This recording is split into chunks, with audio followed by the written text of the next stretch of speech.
Panélistes, chers participants, c'est un plaisir aujourd'hui de vous présenter le résultat d'un premier travail de cette chaire, en l'occurrence une cartographie de l'investissement d'impact en Afrique, qui est une étape initiale du travail de la chaire. Et l'objectif de cette leçon, de cette conférence inaugurale, est de vous présenter les principaux enseignements de cette cartographie afin de nourrir le débat, et de nourrir le débat qui sera porté dans les tables rondes suivantes, mais le débat plus général de la chaire investissement d'impact. Donc je vais tout de suite laisser la parole à ma collègue Sitchek Rabari, avec qui j'ai co-rédigé ce rapport qui va vous présenter la première partie, et je vais par la suite présenter un panorama de l'investissement d'impact. Merci pour la parole. Pour remettre un peu cette étude dans son contexte,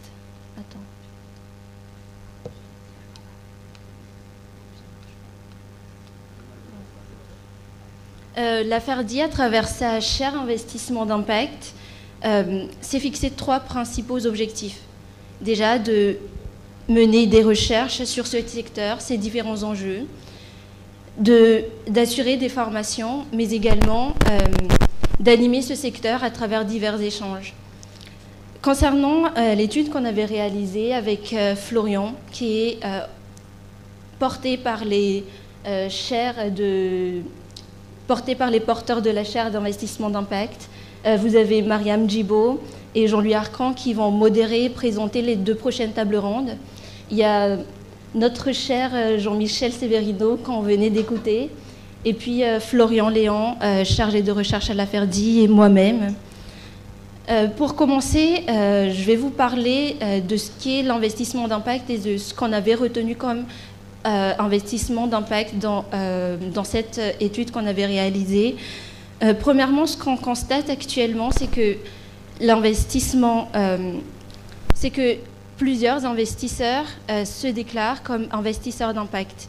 Et il y a une conception qui est assez éloignée de ce qu'est la notion d'impact au sein de ces acteurs-là. Dans cette étude cartographique, nous considérons 2 concepts principaux comme piliers sur lesquels se repose l'investissement d'impact, le principe d'intentionnalité de 1 et le principe d'additionnalité. Le principe d'intentionnalité. Concernant ce principe-là, les investisseurs d'impact diffèrent des investisseurs traditionnels dans le sens où ils ont un double objectif bien précis.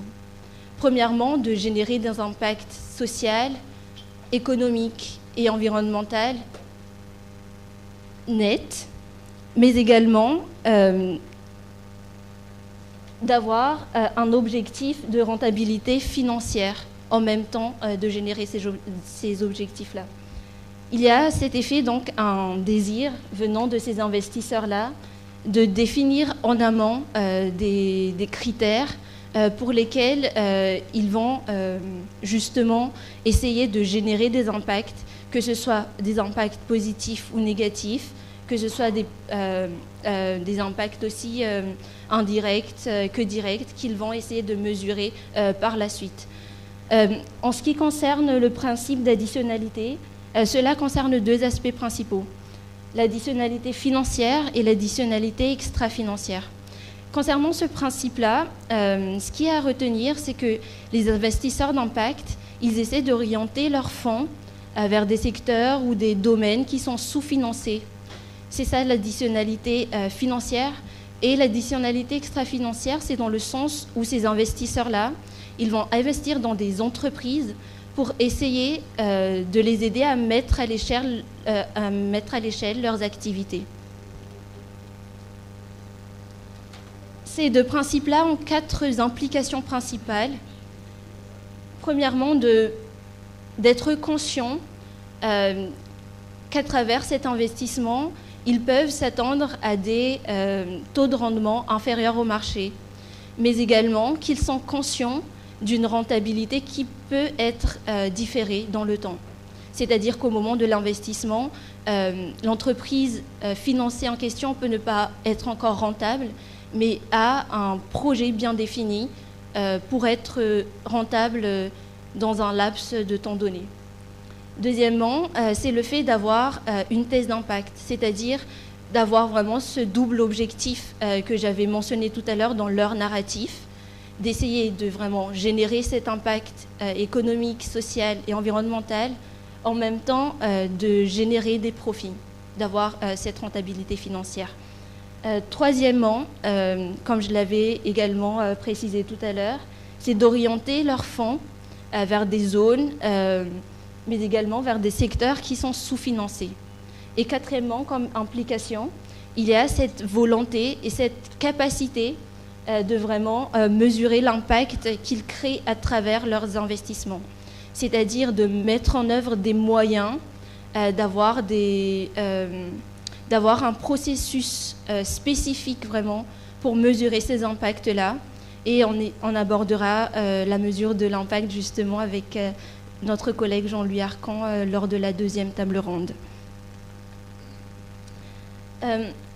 En ce qui concerne l'écosystème de l'investissement d'impact, cet écosystème-là est animé par plusieurs acteurs. En passant par ce spectre du capital, on a d'abord les détenteurs de fonds qui vont allouer leur capital vers des gestionnaires de fonds. Ce sont ces gestionnaires de fonds-là qui vont être amenés à vraiment allouer et investir dans des entreprises qu'ils vont financer à travers un système de demande de financement classique. Et ce sont donc ces gestionnaires-là, en ayant cette activité principale de décision d'investissement, mais également de suivi de ces activités, que nous, dans cette étude, on considère comme investisseurs d'impact. Afin de les identifier, notre méthodologie est composée en fait de différents process, de différentes étapes. Premièrement, on a essayé de définir vraiment les 5 critères principaux qui permettent de définir les investisseurs d'impact en tenant en compte l'écosystème que je venais de dire, en prenant en compte également les implications des 2 principes principaux d'intentionnalité et d'additionnalité. Il y a donc les 4 implications qui sont dans ces critères, en étant également une entité autonome, en ayant son équipe dédiée pour les investissements, pour tout ce qui est activité de suivi, mais également d'avoir une activité effective en Afrique. Ce qu'il faut savoir, c'est que c'est pour ça qu'on avait fait la cartographie en Afrique, d'avoir vraiment un pied-à-terre en Afrique, d'avoir leurs activités, de générer des impacts auprès de la population africaine. Les informations qu'on a donc essayé de collecter dans cette cartographie sont d'ordre plutôt basique pour certaines. On a le nom, la date de création des structures d'investissement, leur siège social, leur taille de fonds. On a également des informations par rapport à leurs activités, la classe d'actifs qu'ils mobilisent pour leurs investissements, les zones dans lesquelles ils investissent, mais également les secteurs qu'ils touchent directement et dans lesquels ils investissent sur place. On a également étudié les portefeuilles de certains investisseurs en ayant un listing exhaustif pour certains investisseurs, des entreprises dans lesquelles ils investissent, le secteur, mais également la zone géographique en Afrique et le pays dans lequel ils investissent. On a également pu collecter divers défis et enjeux du secteur à partir des enquêtes qu'on avait réalisées auprès des investisseurs qu'on avait approchés de manière systématique pendant cette étude. Pour notre échantillon, donc, pour cette étude, on a 255 investisseurs en Afrique. Pour les portefeuilles qu'on avait étudiés, cela représente un échantillon de 1148 entreprises financées pour 74 investisseurs. Et je passe la parole à mon cher collègue. Merci Sitchak. Je vais poursuivre la présentation en vous présentant tout d'abord un panorama de l'investissement d'impact en Afrique qui s'appuie sur la collecte de données qu'on a opérée sur ces 255 investisseurs et dans la mesure du possible aussi sur le portefeuille de presque 1500 entreprises financées.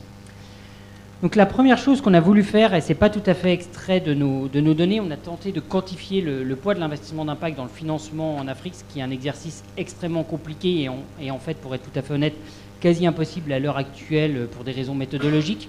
Néanmoins, deux constats apparaissent en croisant des données de différentes sources qui ne sont pas forcément les nôtres. La première chose, c'est que l'investissement d'impact représente, l'Afrique subsaharienne représente environ 12% de l'investissement d'impact quand on utilise les données du GIN qui ont leurs limites. Donc ce ratio est un ratio supérieur aux investissements directs étrangers. Donc le poids de l'Afrique est plus important que dans les investissements directs étrangers, mais il est bien inférieur à d'autres flux du type l'aide au développement, puisque l'Afrique subsaharienne, selon les dernières données, représente près de 40% de l'aide au développement. Donc l'investissement d'impact a plus de poids que l'IDE, mais l'Afrique reste une terre assez peu exploitée par l'investissement d'impact. Le deuxième constat de cette première analyse, c'est la croissance de l'investissement d'impact en Afrique. Et une nouvelle fois, on se base principalement sur les données du GIN. Donc on observe une croissance assez forte, une croissance à 2 chiffres, mais qu'il convient de relativiser dans un secteur assez jeune, en ce sens que cette croissance à 2 chiffres est en fait inférieure à la moyenne mondiale de la croissance du secteur. Donc l'Afrique a certes une croissance forte de l'investissement d'impact, mais une croissance plus faible que le reste du monde, et notamment que les marchés matures, que sont les États-Unis ou nord-américains. Donc pour poursuivre cette analyse de la croissance, on a commencé à exploiter la base de données et une première analyse porte sur la dynamique de l'investissement d'impact. Et donc à partir de nos données, on a pu identifier la date de création des différents fonds qu'on a dans notre base de données. Alors ces données sont imparfaites d'un point de vue de ce que les économistes appellent un biais de survivance, c'est-à-dire qu'on a les informations que pour les fonds d'investissement qui sont encore en vie aujourd'hui. Tous ceux qui ont disparu, on n'a pas pu collecter cette information. Néanmoins, deux choses paraissent assez claires dans cette figure qui reporte l'année de création de chacun le nombre de fonds créés par année. On observe une augmentation du nombre de fonds créés au cours des années 2000 et à partir du milieu des années 2010. Et surtout, le principal constat qui apparaît, c'est la chute brutale au cours de ces dernières années de la création de nouveaux fonds. Donc c'est un constat qui apparaît et qui est à noter. Ensuite, nous avons poursuivi l'analyse pour mieux comprendre les investisseurs d'impact en Afrique en étudiant leur origine géographique, c'est-à-dire où se situe le siège local, le siège social des investisseurs d'impact, de nos 255 investisseurs. Et donc, on a reporté sur la carte à droite, on a reporté le nombre d'investisseurs d'impact selon les pays. Et donc, plus la couleur est chaude, plus le nombre d'investisseurs d'impact est important. Le constat, je ne vais pas rentrer dans le détail, mais le constat est assez clair, c'est qu'en fait, une grande majorité des investisseurs d'impact ont leur siège social soit aux États-Unis, soit en Europe. Et donc, la proportion des fonds d'investissement africains, donc localisés en Afrique, est assez faible puisqu'elle représente environ 15% du total de notre échantillon. Et quand on regarde un peu plus dans le détail qui sont ces fonds africains, en fait, on se rend compte que ces fonds africains, ils sont surtout dans des pays qu'on connaît bien, anglophones, dynamiques, donc le Nigeria, le Kenya, l'Afrique du Sud. On peut rajouter le Ghana et l'île Maurice. Et en fait, si on prend ces 5 pays, on a plus des 2 tiers des fonds d'investissement africains. Et donc, l'Afrique francophone est un endroit où il y a très peu de fonds. En tout cas, très peu de fonds sont originaires d'Afrique francophone. La troisième analyse, plutôt, est d'essayer de comprendre où investissent ces investisseurs. Donc pas seulement d'où ils sont originaires, mais où ils vont investir, quel est leur portefeuille, où sont situées leurs entreprises, où sont localisées les entreprises dans lesquelles ils investissent. Donc on a 2 informations. À droite, on a juste les zones d'intérêt déclarées par les investisseurs, donc qui regroupe les 255 investisseurs. À gauche, c'est une information un peu plus restreinte parce qu'on n'a que l'échantillon des 64 investisseurs pour lesquels on a eu l'information sur près de 1500 entreprises. En revanche, ça nous permet de plus facilement situer où sont ces entreprises. Et une nouvelle fois, on retrouve un constat qui est assez proche du précédent, c'est-à-dire que les investissements ont principalement lieu dans les économies anglophones dynamiques que sont l'Afrique du Sud, le Kenya et le Nigeria. Et donc la grande majorité des entreprises financées sont dans ces pays-là. Mais qui recoupent en quelque sorte aussi le fait que beaucoup de fonds sont nord-américains ou issus de ces pays. La deuxième exploitation du portefeuille d'activité des investisseurs a porté non pas sur la localisation, mais sur la distribution sectorielle où ces investisseurs investissent, dans quel secteur ils investissent. Et donc on reporte dans la figure suivante, donc au total on a 60 secteurs, on a identifié 60 secteurs différents dans lesquels les investisseurs investissent, et on reporte juste les 10 premiers, donc c'est le nombre d'investisseurs qui investissent dans chacun des secteurs.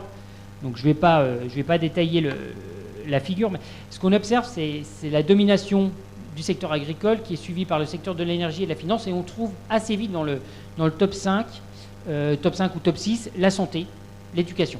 Donc ce qu'on met en évidence, en revanche, et ça n'est pas présent dans cette figure, en fait on note par exemple le poids extrêmement faible des secteurs extractifs et gaziers, et ce qu'il aurait été vraiment utile de faire, mais ce n'est pas possible avec les données qu'on avait, mais c'est sans doute possible plus tard, ça aurait été de comparer cette distribution avec celle des investisseurs plus classiques. Et il est fort à parier que la distribution serait très différente de celle des investisseurs classiques. Néanmoins, le constat est assez de la domination de l'agriculture, de la finance, de l'énergie, de la santé, de l'éducation, en fait, représente bien la double contrainte auxquelles font face les investisseurs d'impact. Première contrainte, c'est d'aller identifier des secteurs à fort impact. Et l'agriculture est l'exemple type en Afrique d'un secteur à très fort impact, qui soit économique, qui soit social, qui soit environnemental. La deuxième contrainte, c'est aller dans un secteur à fort impact, mais un secteur dans lequel des entreprises viables existent et des entreprises dans lesquelles il est possible d'avoir de la rentabilité financière. Et donc des secteurs purement sociaux sont des secteurs difficilement atteignables pour les investisseurs d'impact. Donc voilà, cette distribution sectorielle, alors qui n'est pas tout à fait précise, qu'on pourrait raffiner par la suite, montre qu'on retrouve cette double contrainte et on retrouve quand même l'importance de l'effet impact de par cette distribution sectorielle. Et donc le dernier fait stylisé que je voulais présenter, au moins qu'on souhaitait présenter ce matin, il y en a d'autres dans le rapport, mais qui nous paraît important, sur lequel insister ce matin, c'est la question de la distribution des investisseurs d'impact. Donc une nouvelle fois, je ne vais pas revenir en détail, mais pour des raisons méthodologiques, c'est assez compliqué d'avoir la taille d'un fonds d'investissement, les données ne sont pas toujours comparables. Donc ce qu'on a préféré faire, c'est les classer selon des grandes catégories, avec le possible erreur de mesure qui soit atténuée. Si c'est un méga fonds, on se doute qu'on ne va pas le classer en micro-fonds et ainsi de suite, et inversement. Donc l'idée, c'est de voir comment se distribuent les fonds. Donc on a choisi des catégories assez classiques et assez standards, et deux constats émergent. D'une part, en termes de nombre de fonds, la majorité des fonds, en termes de nombre, sont des fonds de taille moyenne. La plupart des fonds qui opèrent en Afrique sont des fonds de taille moyenne, donc entre 1 million et 250 millions, si je arrive à lire jusqu'au bout. C'est ça, Jean-Michel. Donc merci. Donc la majorité des fonds sont de taille moyenne. Néanmoins, et c'était attendu en fait, c'est attendu que les méga-fonds qui ont une activité plus importante il y a une certaine inégalité dans l'activité financière. Donc on s'attendait à ce que les méga-fonds aient un poids d'activité financière plus important. Néanmoins, on ne s'attendait pas à ce que ces méga-fonds qui représentent que 7% du total du nombre de fonds représentent plus des 4/5e de l'activité financière. Donc il y a une inégalité à laquelle on s'attendait, mais une inégalité plus forte que ce qu'on pensait observer. Donc maintenant, je vais vous présenter une deuxième analyse, qui allait un petit peu vite, sur les défis et enjeux. Les défis et enjeux, en fait, on a croisé les données qu'on a pu collecter avec des entretiens qu'on a eus auprès de certains gestionnaires de fonds, et donc à qui on a échangé pendant un certain temps, et à qui on a demandé quels étaient leurs défis et leurs enjeux, et on a essayé de synthétiser les principaux résultats, les principales conclusions de ces discussions. Et pour synthétiser ces conclusions, on identifie six défis et enjeux qui sont ressortis, pas pour tous, mais de manière assez récurrente. Le premier, c'est la difficulté d'investisseurs locaux, en tout cas de détenteurs de capitaux locaux que l'on puisse mobiliser pour les fonds d'investissement. Et ça croise aussi le constat qu'on a fait sur l'importance des fonds d'investissement qui sont non africains, nord-américains ou européens. La deuxième difficulté, qui est en partie liée à la première, mais qui n'est pas tout à fait la même, c'est la difficulté de lever des fonds. C'est-à-dire lever des fonds à la fois auprès des financeurs publics et des financeurs privés. Donc les fonds, on met souvent un certain temps à faire leur tour de table et parfois n'y parviennent pas parce qu'ils peinent à lever des fonds. Ou alors les procédures sont relativement longues. La troisième difficulté qui a été explicitée ce matin, il me semble par le président de l'Assemblée nationale, si je ne me trompe pas, c'est c'est ce manque de compétences, cette difficulté pour les fonds, non seulement de trouver les talents, d'attirer les talents et surtout de garder les talents. C'est-à-dire que les talents vont dans des fonds qui n'ont pas les mêmes perspectives de carrière ou les mêmes perspectives salariales que peuvent l'avoir leurs concurrents directs sur les marchés. Et donc, ils sont très vite attirés pour aller vers d'autres structures. Et donc, c'est un vrai défi. La quatrième difficulté qui va être l'objet de la table ronde, la seconde table ronde, c'est toute la mesure de l'impact. C'est-à-dire la difficulté de mesurer l'impact. L'impact est au cœur de l'investissement d'impact avec la rentabilité financière. C'est vraiment les deux jambes de l'investissement d'impact. Et en fait, c'est extrêmement compliqué de trouver des méthodes, des métriques, des compétences, des gens qui soient capables de construire ces métriques, de les suivre et les moyens à mettre en œuvre. Ça coûte très cher de mesurer l'impact. Et donc, il y a un vrai défi à ce niveau-là de métriques d'impact et de faire aussi comprendre que l'impact est quelque chose d'essentiel dans ce secteur. Et enfin, deux risques qui sont... Enfin, deux défis importants. Donc, un défi qui est ressorti de manière assez récurrente, alors peut-être un peu moins marqué en Côte d'Ivoire en raison de la monnaie ici, mais c'est le risque de change, qui est un vrai risque notamment pour les fonds qui peuvent investir dans des pays comme le Ghana ou le Nigeria, où il y a une fluctuation des monnaies et les fonds se financent souvent en monnaie forte et déboursent en partie en monnaie locale, donc il peut y avoir un vrai risque, et notamment ce risque au moment de la sortie, c'est-à-dire qu'il peut gréver de manière très fortement la rentabilité du fonds. Et enfin, le dernier point, et un point qui, je pense, il me semble, est ressorti par l'ensemble des personnes qu'on a pu interroger, c'est la difficulté de la sortie. C'est-à-dire que tout le business model porte sur le fait de pouvoir sortir au bon moment et de vendre ses parts à leur juste prix. Et c'est un vrai défi pour les fonds d'investissement, d'une part, de trouver des gens qui acceptent de racheter ces parts et de pouvoir les racheter à des conditions qui seraient les conditions qu'ils considèrent comme étant les conditions normales et la réelle valeur du fonds. Et donc, ça pousse certains fonds à devoir attendre ou à devoir, en quelque sorte, brader les parts et du coup à perdre de la rentabilité financière assez forte. Donc, à partir de ce rapport, de ces données collectées, de ces défis, des enjeux, on a dressé un certain nombre de recommandations conjointes avec les porteurs de la chaire, je tiens à le signaler, des recommandations de la chaire sur ce rapport. Et donc, je vais vous en lister les trois principales recommandations, mais qui pourront être discutées, et je suis sûr que l'audience en a plein d'autres en tête.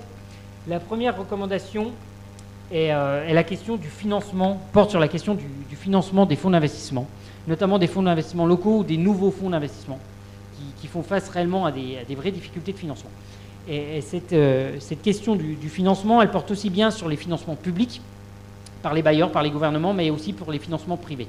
Au niveau des financements publics, il y a un certain nombre d'initiatives, par exemple la Banque mondiale ou les différentes banques de développement, pour faciliter l'allocation de ressources vers les fonds d'investissement. Néanmoins, il semble que les procédures de ces bailleurs soient souvent assez lourdes, et les petites structures ou les nouvelles structures n'ont pas les moyens de répondre à ces procédures. Elles sont in fine non éligibles ou quasi non éligibles à ces procédures. Le deuxième problème, c'est aussi la lenteur des décaissements. C'est un vrai défi, mais qui est sans doute lié aussi aux procédures, c'est-à-dire la difficulté les montants engagés sont importants, les montants décaissés sont beaucoup plus faibles, et donc il y a un vrai défi de décaissement, d'accélérer ce décaissement. Et au-delà du financement, des sources de financement public, il y a aussi la question du financement privé, c'est-à-dire comment attirer notamment les grandes fondations, les grands family office à s'intéresser à l'Afrique, sachant que les fonds d'investissement africains, en fait, ce sont des fonds pour ces grandes fondations, ce sont des micro-tickets quasiment. Donc pour elles, ce n'est pas intéressant, elles ne connaissent pas le terrain, c'est des micro-tickets. Et donc une proposition à laquelle je sais que Jean-Michel tient assez fortement, mais qu'on partage tous ici, en tout cas dans la chaire, c'est la question d'un fonds de fonds. Un fonds de fonds qui permettrait à ces grands financeurs d'apporter des tickets dignes de leurs pratiques usuelles, et ce fonds permettrait ensuite d'aller approvisionner les fonds. C'est un double avantage, ça permet aux grands financeurs d'avoir les tickets qu'ils ont l'habitude d'avoir et de ne pas aller financer de multiples petits fonds avec des petits tickets, ce qu'ils ne sont pas techniquement capables de faire. Et deuxièmement, ça leur offre une liquidité assez forte, c'est-à-dire qu'ils peuvent facilement ressortir, récupérer leur argent ou pas. Donc c'est la première liste de recommandations. La deuxième liste de recommandations s'intéresse davantage aux mécanismes à imaginer pour établir la balance risque-rendement, rendement-risque de ces investisseurs. Alors, il y a toute une discussion aujourd'hui sur le dérisking, sur les méthodes, sur les outils de dérisking, c'est central. Il y a plein de choses encore à innover et je pense que ce qui ressort notamment avec la question du risque de change, c'est un play des innovations pour prendre en compte ce risque de change, mais il y a aussi d'autres risques qui peuvent être des risques politiques dans certains endroits et d'autres risques qui convient de trouver des instruments spécifiques et un peu innovants pour essayer de réellement prendre en compte ce risque. L'aspect qui me paraît important ici, c'est aussi de s'intéresser souvent dans cette balance rendement-risque. On parle beaucoup de dérisking, on parle assez peu du fait que le rendement n'est pas forcément aussi important que ce qu'on pourrait attendre. Pourquoi ? Parce que pour deux raisons, c'est des investissements souvent de petite taille et l'activité de financement est une activité souvent de coût fixe. Donc si vous investissez peu avec des coûts qui sont quasiment fixes, en fait le rendement par définition sera faible. Et il y a aussi la question de la sortie. C'est des rendements qui mettent du temps à se matérialiser. Et ce qui ressort, la question de la sortie au bon moment, trouver la bonne personne, donc qui grève le rendement. Donc il faut imaginer aussi des outils qui puissent par exemple mobiliser des fonds publics pour aller directement s'attaquer à ces questions de rendement.